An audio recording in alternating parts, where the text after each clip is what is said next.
Eng zo'r motivatorman-da. Ukam qormi? Assalomu alaykum. Charchamayapsizmi aka? Qandaysiz? Yaxshimisan ukam? Rahmat sekin. Qarab turibman, shu ustalarning ichida eng zo'ri o'zing ekansan lekin. Qo'ldan kelgancha-da aka. No zo'ri men emasman, bu yerda ustozlarim mendan yaxshi. Ne o'zingga past baho berasan? Borini aytaman-da aka. Endi sekin-sekin o'rganyapman-da men ham.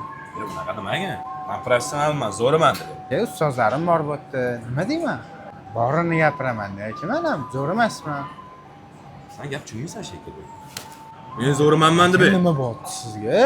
To'g'risini aytayapman, ne jahl qilib ketyapsiz? Menga qara. Eng zo'r professional usta o'zimman deb ayt. Ya to'g'risida aka, oling qo'lingizga. Gapir. Eng zo'ri menman aka, bo'ldi mana. Eng zo'rmadi. Eng zo'ri menman. Eng zo'r grillatuvchi 5 yildan beri aka, men o'zim qilaman. Eng zo'ri menman bu yerda. Ustozlarimdan ham zo'raman. Boshqa gap. Bo'lar ekan. Malades. Bering qo'lingizga. Malades. Gap yo'q aka, lekin qanaqadir motivatsiyamni yomon ko'tardingiz bor-ku. Defekt bunaqa o'zgarib qoldim, sezmay qoldim aka. Buni motivatsiya deyishadi, uka. Eng zo'r aka gapi, eng zo'r motivator o'zi ekansiz-da. Endi jamchalikmi? Qo'ysangchi. Menga qarang. Tez et, eng zo'r motivator menman-da.